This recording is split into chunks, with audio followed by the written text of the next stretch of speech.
Do you know how to use a walker? Hey everybody, it's Jessica. Thanks for tuning in for today's episode of PT for Everyone, where I'm going to show you how to use your walker. And when I say how to use your walker, I mean how to fit it to you to where it's safe and effective and comfortable, but also how to use it around your house a little bit. So this is what's called a standard walker. It's called a standard walker because it doesn't have any wheels on it. As you can see, all four of the pegs have a rubber bottom. So that means you're not going to be able to push this across the floor. You actually have to pick it up while you're walking. The great thing about these is they're stable.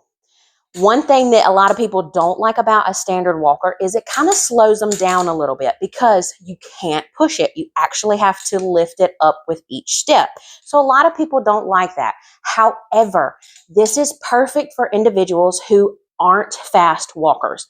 This is also perfect for people who have weight-bearing precautions. Say you can't put all of your weight on a certain foot. This is perfect for that.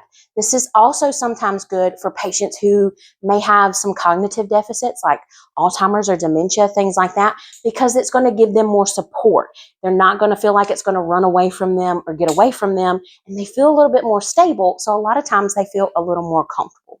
So when you're fitting your walker, what you want to do, whether you're fitting your walker to yourself or you're a clinician or somebody in the family and you're trying to help fit this walker to somebody else, you want to make sure that the individual or yourself is in the walker just a little bit. And the handles of the walker, you want them to hit about hip level, right around in here. Or when your arms are relaxed by your side, it hits at the wrist level. So as you can see, this walker is fitted to me. The reason we like it in that area is because it leaves a little bit of bend in my elbows and makes it comfortable. If our walker is too low, let me stand on my tippy toes here. If our walker's too low, it makes us tend to hunch over this way, okay? This is really bad on our back. One, it's just bad posture. Who wants to walk around like this, right? None of us do, okay? So it's bad posture. It can hurt our back. It actually puts a lot more stress and weight through our arms and our shoulders, and it's going to make those give out super, super fast. So we don't want it to be too low. However, we also don't want our walker to be too high, because if it's too high, we have a tendency to bring those shoulders and those arms up in our neck, and that can cause a whole lot of soreness and discomfort in this area here. And that's just adding fire to the flame that we don't want to do. That's just causing an extra ouchie, an extra thing that we're going to have to deal with. So making sure that your walker is fitted to you and comfortable is where you want to be. So now let's talk about safely using and walking with this walker. Again, this is a standard walker. This is actually more of a bariatric size walker here. So this is made for patients usually about 250 to 300 pounds and above. Now, you can also get just a normal standard size, standard walker. These are going to be a little bit thinner. They're about 36 inches. And most of the time, those are going to be able to fit in and out of most size doors very easily. But what you have to do with a standard walker is, like I said, you have to actually move it forward with each step that you take. So let me show you how to do that. As you're walking, you're going to bring your walker forward, step into, walker forward, step into, walker forward, step into. Let's do that again, and I'm going to explain a little more as we go. So we're going to bring our walker forward. As you can see, I didn't bring it way out here. This is way too far. This is way too much. This is not safe. I strictly brought my walker far enough to where I kind of took the bend out of my elbows, and that's all. And I stepped forward. Now, when you're stepping in your walker, you don't want to be this close to where the bar hits your legs. That's too close. That might cause you to trip or lose your balance forwards, and we don't want that. You also don't want to stay way back here out of your walker either.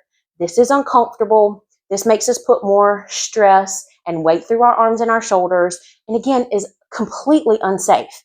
So when it comes to where you want to be in relationship to your walker, you want to be kind of halfway in. you want to be where when your arms are kind of relaxed, they're kind of right under you here. This is a safe, sturdy, comfortable position that you want to be while you're in your walker. So again, when we go to take our steps, in front, step, in front, step. So similar to stepping forward is how we step backwards, but it's a little bit different. We just simply do what we do forwards in reverse.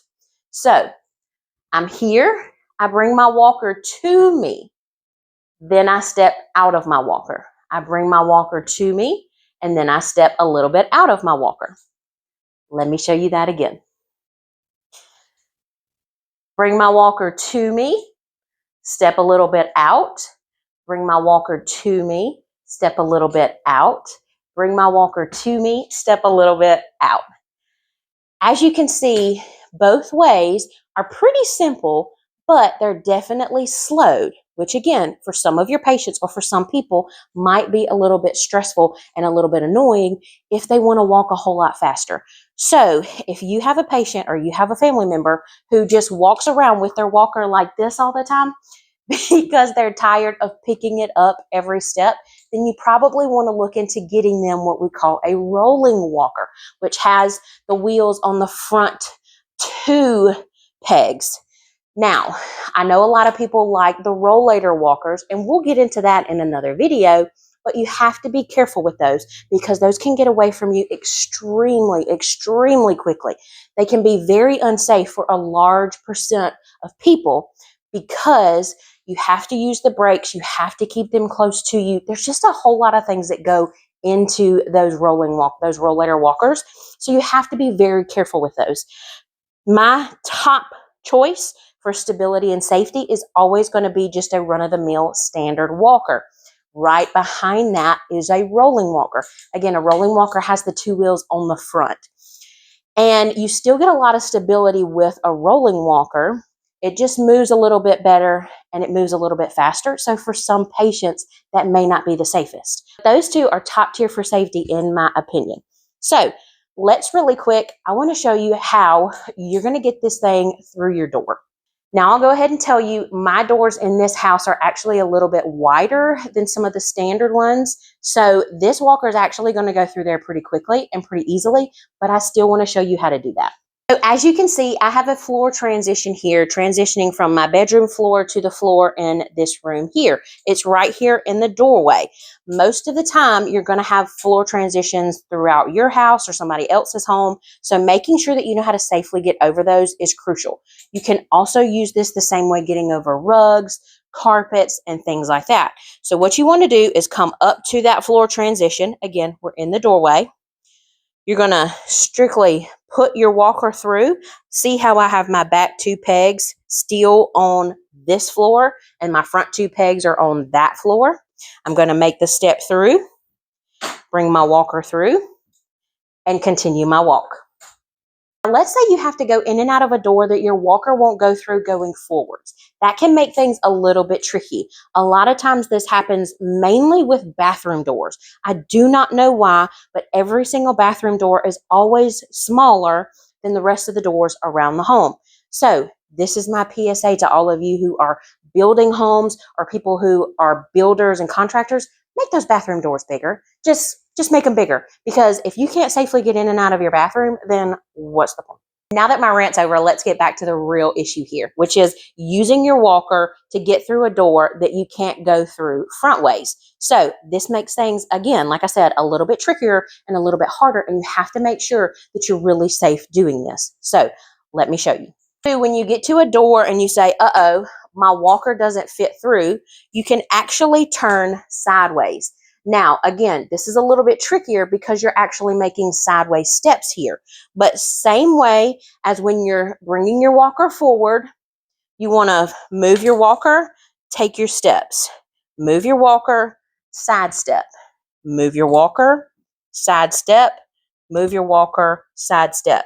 Now that you're out of the door, you can turn, get back forward, and take your steps from here on out. So again, that's a little bit tricky. It takes a little bit longer, but it's going to make you safe.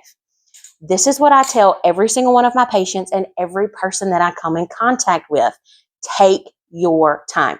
I don't care wherever you're going, it will be there when you get there. Nothing's going to run away, nothing's going to change, and your safety is top priority. And if you try to hurry, you try to rush, then you risk getting your feet tangled and you risk falling and tripping. And that is just not what we want to do, because at the end of the day, we all know the more times we fall, the more chances we have of really hurting ourselves. We don't want to fall. We don't want to trip. We don't want to injure ourselves. So making sure that we are safe is the number one thing. And if that takes us a few seconds longer, then it just takes us a few seconds longer.